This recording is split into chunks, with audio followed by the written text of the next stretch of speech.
Eu vou começar com uma pergunta que foi enviada pelo WhatsApp, pelo Jorge Carrasco, do The Guardian. Ele pergunta se o governo tem algum plano para ajudar as famílias na reconstrução dos seus lares e, além disso, se há uma estratégia de urbanização sólida prevista pelo governo que se adapte às novas condições climáticas na região do Vale do Taquari, na região metropolitana, e que também ajude a evitar novas catástrofes. Não, nós entraremos em campo com um forte plano de habitação para essas famílias que perderam tudo, tanto do ponto de vista daquelas de extrema pobreza, que vão precisar de moradias totalmente subsidiadas pelo governo, quanto aquelas de baixa renda que vão precisar também de apoio em subsídios que reduzam os custos para as suas moradias.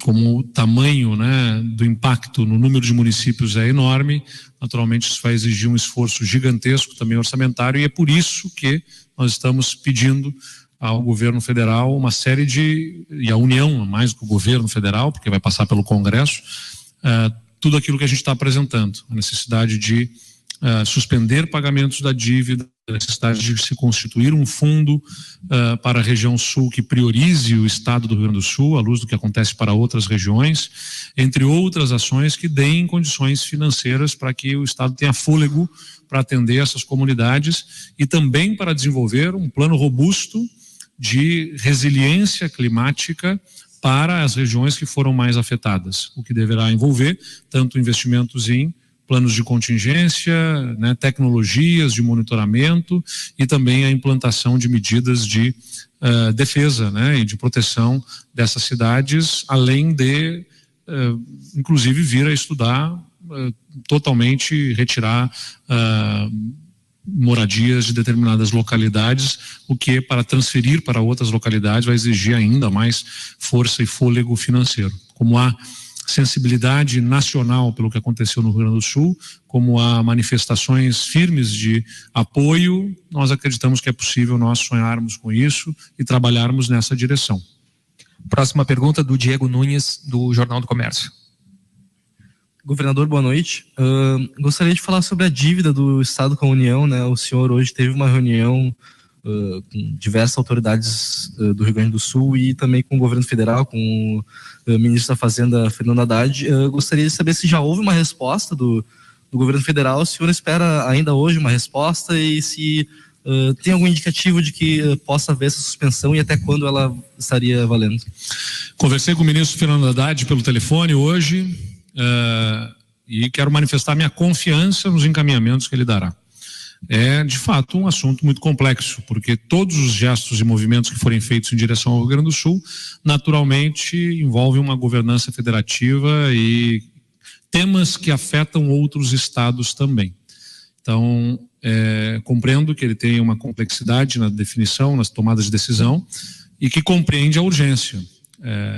Nós não vamos, como nós estamos ainda na contingência, nós não teremos gastos monumentais, como o que a gente está pedindo de apoio público nos próximos dias.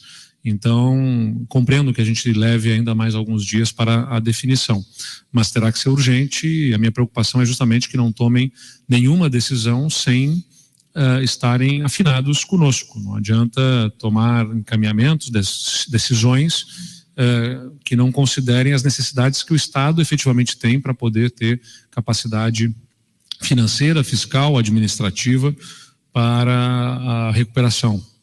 Nós vamos desenvolver juntos, confio nisso, um grande programa de reconstrução das vidas, dos lugares e do futuro do Estado. Próxima pergunta da Débora Eli, da agência Reuters. Ela diz o seguinte: há uma série de relatos de saques em áreas evacuadas e assaltos a barcos de resgate e abrigos.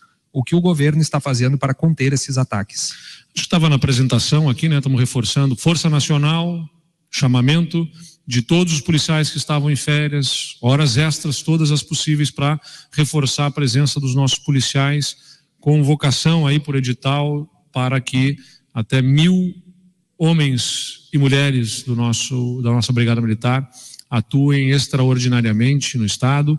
Então estamos atuando em todas essas frentes para que a gente possa dar consequência a todos aqueles que tenham praticado crimes nessas condições e possamos ter o policiamento que melhor sustente o momento extraordinário que o Estado está vivendo. Próxima pergunta do Ramon Nunes, da Rádio Gaúcha. Governador, minha pergunta tem relação com a da colega. O senhor anunciou que, claro, esse programa é mais efetivo, mas os voluntários que estão lá na ponta, tanto no bairro Matias Velho, quanto aqui em Porto Alegre, Zona Sul e Zona Norte, estão se questionando sobre hoje à noite já. A gente sabe que esse programa não vai ser para hoje. O que o governo pensa em fazer de forma imediata, já que a burocracia, claro, impede a chamada desse efetivo agora? Vou convidar aqui o nosso secretário de Segurança, pode dar detalhes técnicos mais claros sobre o tema. Bom dia a todos e a todas. O governador Eduardo Leite determinou 100% do efetivo da segurança pública nas ruas, então nós suspendemos férias, suspendemos licenças, policiais de áreas administrativas, todos eles foram designados para as ruas. Início da tarde eu estava reunido com todos os comandos, já dividindo localidades mais críticas do estado, para que haja uma ostensividade e a gente garanta ali uma segurança. Tivemos nos primeiros dias algumas situações mais graves em áreas como Eldorado do Sul, e a nossa dificuldade ali, nós tínhamos os policiais, mas não tínhamos como colocá-los ali. Então, tivemos que colocá-los de helicóptero e agora já estamos conseguindo colocá-los ali de viaturas. Então, nessa última noite em Eldorado, né, já tivemos uma situação bem mais tranquila em relação às situações anteriores e também, governador, embarcações que estavam sendo usadas, inclusive dos bombeiros, para resgates, agora estão sendo usados pela brigada, porque algumas áreas aqui como Humaitá, como Matias Velho, como Eldorado, elas, áreas em que se andava de viatura, hoje nós estamos patrulhando de barco. Tivemos também relatos ontem em relação a Menino Deus e Cidade Baixa, houve ali uma circulação de um número muito grande de moradores de rua, e aí logo designamos policiais civis e policiais militares, mas hoje, desde o início da tarde, nós estamos alocando mais efetivo, policiais de áreas administrativas, policiais que estavam na Secretaria de Segurança Pública, e a ordem é 100% da polícia na rua. Próxima pergunta da Mauri Dornelles, da Rádio Itatiaia. Governador, boa noite. Nesse momento a gente vê Eldorado do Sul sendo o mais novo epicentro da tragédia, principalmente aqui na região metropolitana, por conta do difícil acesso, principalmente. Porto Alegre a gente consegue acessar, Canoas da mesma forma, Vale dos Sinos também. Pergunto se o senhor, junto com a equipe, planeja algo especial para resgatar essas pessoas de Eldorado do Sul. Isso porque o prefeito, na manhã dessa terça-feira, em uma entrevista à Rádio Guaíba também, falou que toda a população da cidade, 40 mil pessoas, precisam deixar a cidade tem que ser evacuada. Então, como o senhor pensa essa evacuação, se isso é planejado com o governo do estado, e qual é o plano para Eldorado nesse momento, já que é a cidade mais crítica da tragédia? Obrigada. Certo. A gente conseguiu, a informação que eu recebi agora há pouco, ter a resolução pelo DENIT de um viaduto que tinha rompido, enfim, a cabeceira do viaduto. Foi feita a religação, a intervenção necessária para a religação. Ainda remanesce água em nível elevado em algumas partes da pista, mas caminhões e veículos mais altos conseguem passar, a informação que me passaram, nos permitindo fazer com que veículos de assistência e necessidade emergencial, usando a ponte nova do Guaíba, de forma restrita, continua interditada a ponte, usam pela contramão, com liberação especial, possam acessar essa localidade, levar alimentos para aqueles que estão em determinadas localidades, sem milhares de pessoas em determinados pontos, que nós estávamos tendo dificuldade para levar alimentos para a subsistência dessas pessoas, e poderemos agora viabilizar um acesso com mais força de alimentos e de subsistência. Então estamos recuperando as condições de estrada aqui e ali e buscando ter a oportunidade de fazer a retirada daquelas pessoas que desejam sair. Próxima pergunta do Bruno Oliveira, da Rádio Guaíba. Governador, boa noite. Diante da previsão do tempo para os próximos dias, quais são as estratégias e as medidas que serão tomadas, tanto para as áreas que já foram afetadas, mas para as que também podem ser, né, governador? Obrigado. Nesse momento, a primeira estratégia é alerta, fazer a população compreender a gravidade do que já aconteceu e do que vem pela frente ainda. Isso, a nossa grande preocupação é não termos pessoas em áreas de risco. E, de outro lado, buscarmos sustentar os serviços todos dentro dessas condições. Se as pessoas não estarão nos locais, elas têm que estar em algum local, em algum lugar.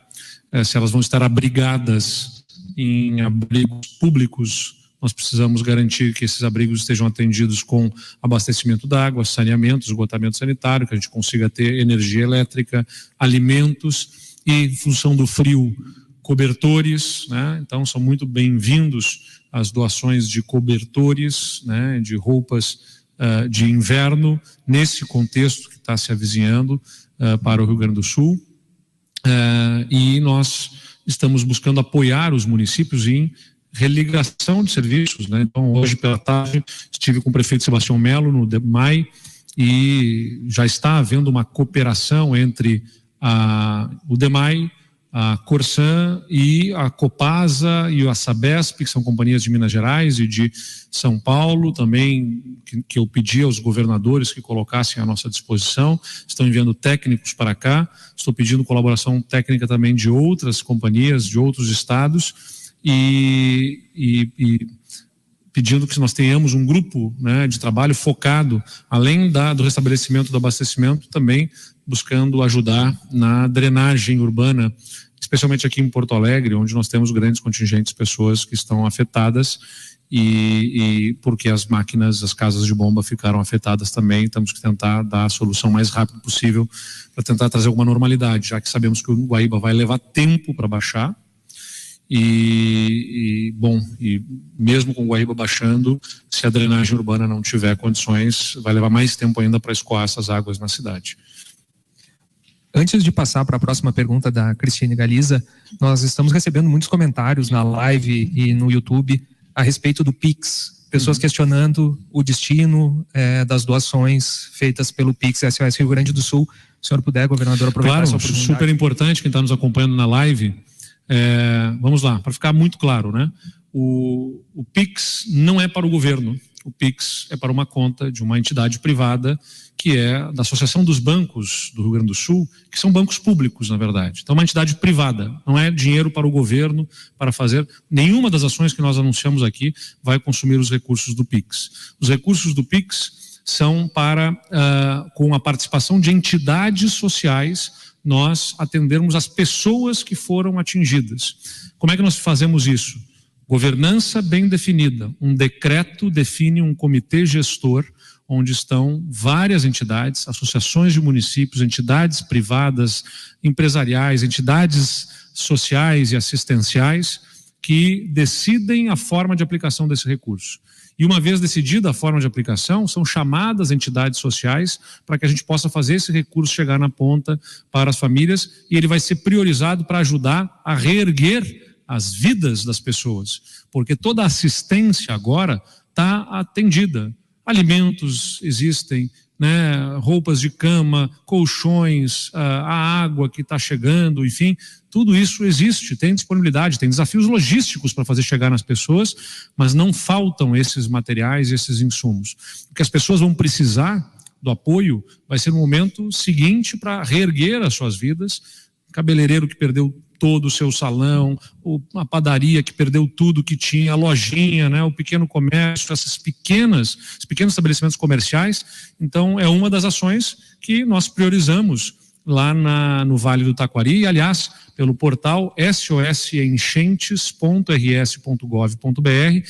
Quem quiser pode acessar, e além de se cadastrar como voluntário, acompanhar, né, as ações do Estado, pode ir lá conferir a prestação de contas do que foi feito com os recursos dessas doações de PIX no episódio do Vale do Taquari, com auditoria, com transparência, com acompanhamento público por todos. Então, tem transparência, tem cuidado, tem gestão compartilhada com a sociedade, e tem, sobretudo, o foco, né, de chegar nas pessoas. Não é dinheiro para o governo.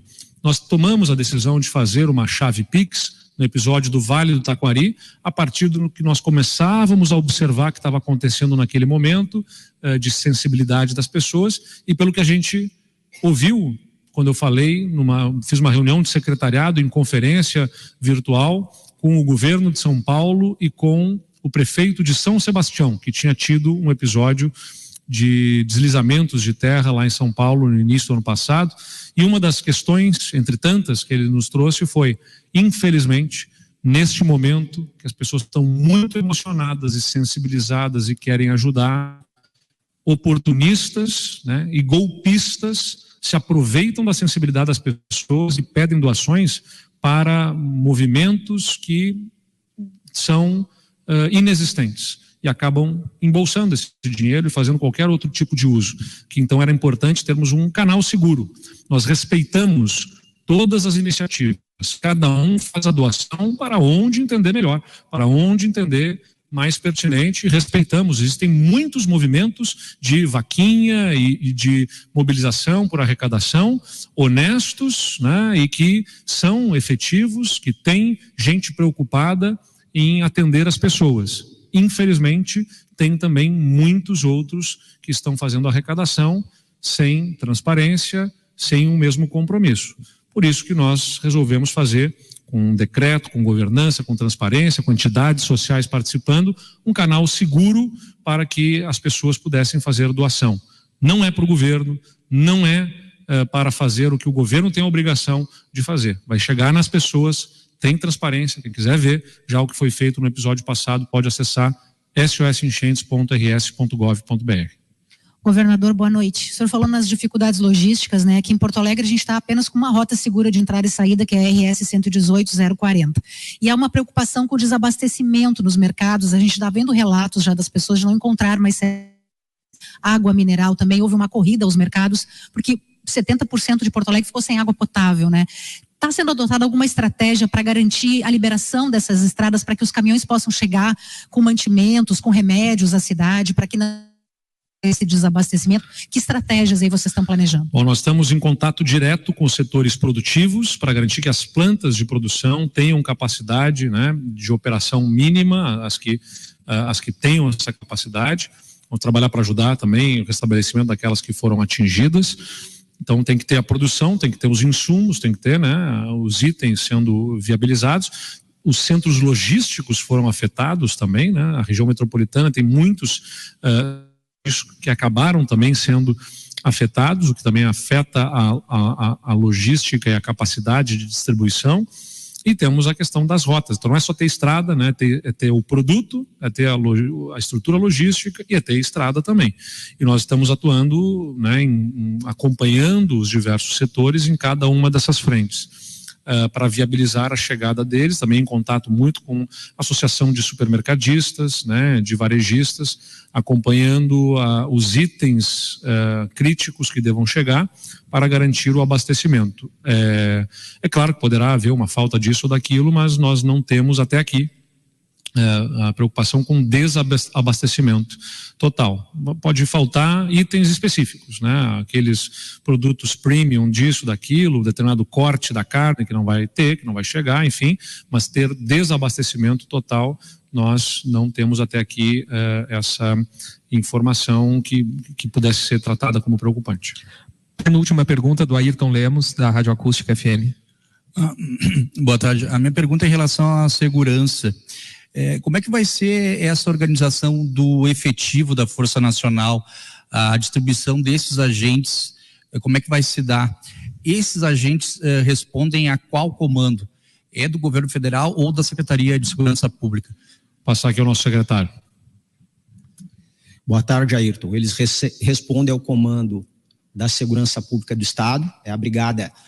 Amanhã já chegam os 100 primeiros integrantes da Força Nacional. Em relação ao pedido feito também aos estados do COSUD, amanhã chegam mais 130 policiais militares, e a Brigada Militar já está planejando, obviamente, toda essa colocação sob o comando da Segurança Pública do Estado. E em relação à segurança pública, nós sabemos muito bem que não é uma corrida de 100 metros, é uma maratona. Então nós temos um planejamento, inclusive com a previsão também de chamamento de polícias de outros estados, se necessário, e está sendo dado todo o apoio, também há uma interação com a Polícia Federal, com a Polícia Rodoviária Federal e com o Exército Brasileiro. Última pergunta da Beatriz Manfredini, da Jovem Pan. Boa noite, governador. A gente participou hoje de diversos momentos ali de salvamento de pessoas que ainda estão ilhadas, e tem muitos relatos de pessoas que não querem deixar as casas de jeito nenhum, mesmo vendo a água subindo e tudo mais. Queria saber se tem alguma medida pensada para isso. Em São Sebastião, por exemplo, em São Paulo, ocorreu ali uma medida judicial, obrigando algumas pessoas a deixar, principalmente com essa previsão agora para sexta-feira, de que pode alagar mais. Tem alguma medida pensada? Obrigada. Bom, até aqui não vemos um caminho do ponto de vista jurídico de obrigação de saída das pessoas, né? Mas trabalhamos de maneira enfática no sentido de fazer com que elas deixem as suas casas, até porque a logística, inclusive, de levar mantimentos e subsistência a elas é bastante complexa e deverá demorar muitos dias pela perspectiva de permanência das águas, mas não estamos trabalhando até aqui com medidas judiciais. Não, que isso não se imponha em determinado momento, mas como nós estamos ainda com muitas pessoas que querem ser resgatadas sendo resgatadas, nós estamos trabalhando nessa perspectiva.